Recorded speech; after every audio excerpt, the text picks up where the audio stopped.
Bem-vindo à nossa Escola de Fundamentos e hoje eu quero falar com você sobre orar do jeito certo. Existe um jeito certo de orar, pastor? Existe. Será que é na meia-noite? Será que é no monte? Será que é de joelhos, de mão estendida? Não é disso que eu estou falando. Orar do jeito certo é orar conforme a vontade de Deus, com princípios corretos. Princípios que a gente tem que ter marcado no nosso coração para que a gente entenda aquilo que a gente falou na aula passada sobre nós termos acesso direto à presença de Deus. Existem alguns princípios que vão nortear a nossa jornada de oração. Isaías capítulo 55, no verso 9, vai nos lembrar isso de maneira bem rápida e simples, vai nos lembrar, porque assim como os céus são mais altos do que a terra, assim os meus caminhos são mais altos do que os seus caminhos. E os meus pensamentos são mais altos do que os pensamentos de vocês. Ou seja, não basta a gente querer orar qualquer coisa e reproduzir qualquer coisa e ser papagaio de oração de outras pessoas. Não basta isso. Nós falamos que na aula passada que nós precisamos nos deleitar na jornada. E quando a gente está se deleitando na jornada, a gente está pegando o pensamento dele, a gente está pegando a vontade dele, a gente está pegando o coração dele.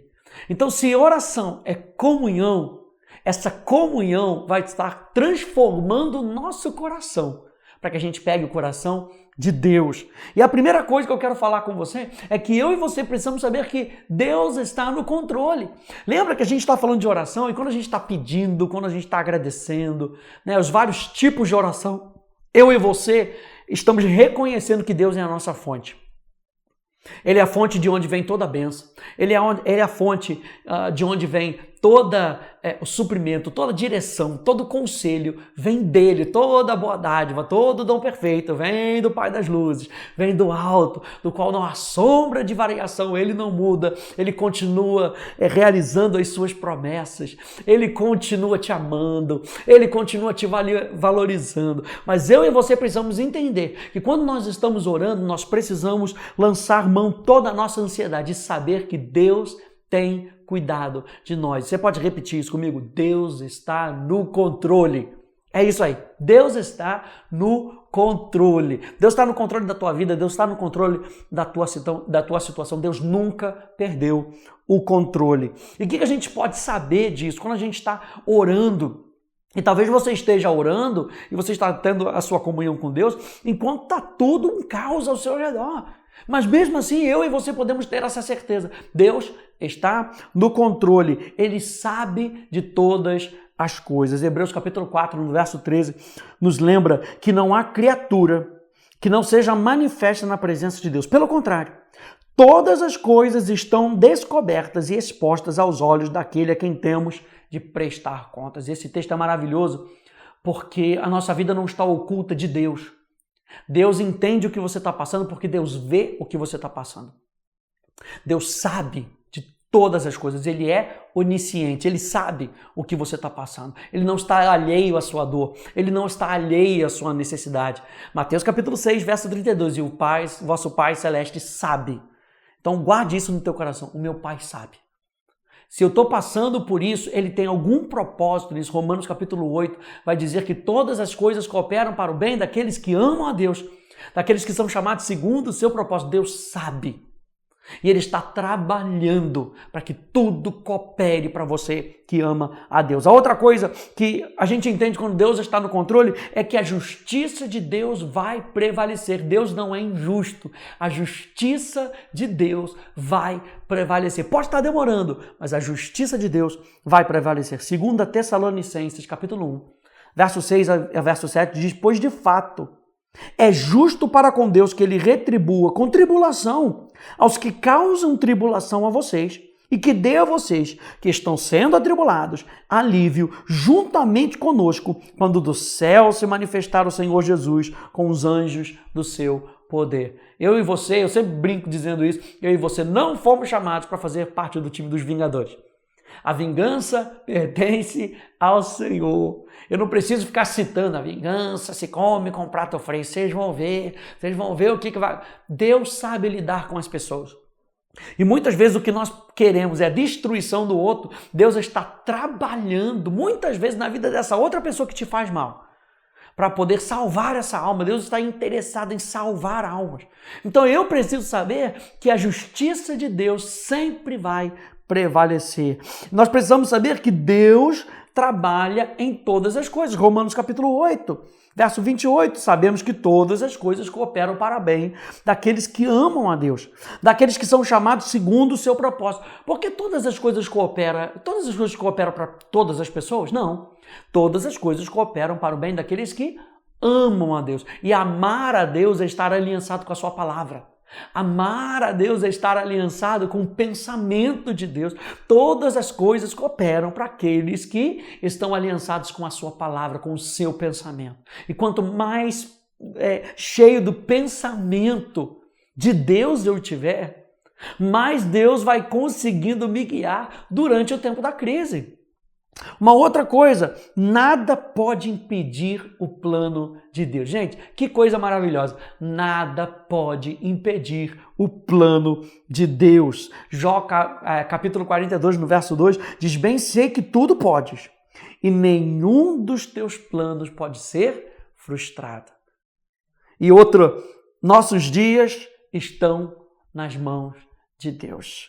Salmos 31, verso 14 e verso 15. Quanto a mim, confio em ti, Senhor. Eu disse, tu és o meu Deus.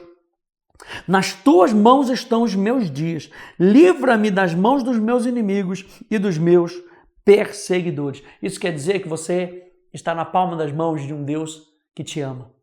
Você está na palma das mãos de um Deus que criou você para dar certo. Criou você com um propósito. A sua vida não fugiu do controle de Deus. E uma última coisa, além desses princípios de saber que Deus está no controle, é saber um fundamento seguro para a nossa vida de oração. As nossas orações são grandemente influenciadas pelo conhecimento de 3 grandes verdades que estão no centro do desígnio e do plano de Deus para todas as coisas. 3 grandes verdades. Quais são esses fundamentos que devem apoiar a nossa vida de oração? Número 1, Cristo ele tem que ter a preeminência, ele tem que estar em primeiro lugar. Cristo deve sempre estar em primeiro lugar nas nossas orações. Efésios capítulo 1, verso 9 e verso 10, nos diz: ele nos revelou o mistério da sua vontade segundo o seu propósito. Ou seja, se Cristo está em primeiro lugar, a palavra dele vai estar em primeiro lugar. O pensamento dele vai estar em primeiro lugar. Então o propósito dele vai estar em primeiro lugar. Eu vou realinhando o meu coração. Você pegou isso?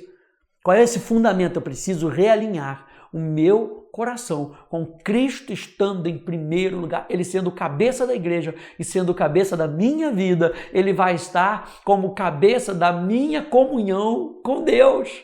Cristo tem que ser o primeiro.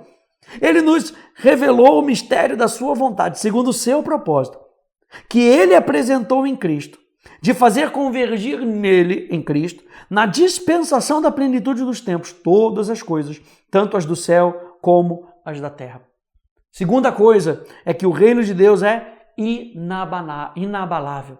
O reino de Deus, ele é o governo de Deus, a maneira como Deus opera, a maneira como Deus governa, as leis de Deus. Isso é inabalável. Não existe nada nesse mundo que o homem possa fazer que vá abalar o reino de Deus ou como Deus governa a nossa vida. Então, se a gente está nas mãos de um Deus que nos ama, saiba que o governo que Deus exerce sobre a nossa vida é inabalável. Olha só, Hebreus capítulo 12 vai nos lembrar, por isso, recebendo nós um reino inabalável. Eu recebo esse governo de Deus sobre a minha vida. Eu recebo a palavra de Deus que governa a minha vida. Eu recebo o Espírito Santo que usa a palavra para governar a minha vida. Eu recebo um reino que é inabalável. Retenhamos a graça pelo qual sirvamos a Deus de modo agradável, com reverência e temor. E o último fundamento é que a palavra de Deus é totalmente confiável. A palavra de Deus ela é digna da nossa confiança. Por quê? Porque a palavra de Deus é uma expressão de quem Deus é. Aquilo que Deus fala é uma expressão do seu coração. Então a palavra de Deus, ela para nós é totalmente confiável. 1 Pedro 1, 24 a 25 diz: porque toda a humanidade é como a erva do campo, e toda a sua glória é como a flor da erva. A erva seca e a flor cai, mas a palavra do Senhor permanece para sempre. Essa palavra é o evangelho que foi anunciado para vocês. Então, ao se lançar na sua vida de oração, coloque Cristo em primeiro lugar. Número 2, lembre-se que o reino de Deus no qual você está inserido é inabalável. O inferno não pode abalar o reino de Deus. Enquanto tem crise nesse mundo, o reino de Deus nunca está em crise. E número 3, a palavra de Deus, isso tem que ser uma chave no seu coração. A palavra de Deus é totalmente confiável, porque ela é uma expressão de um Deus fiel, de um Deus fidedigno, de um Deus que cumpre as suas promessas. Que Deus te abençoe, no nome de Jesus. Tchau, tchau.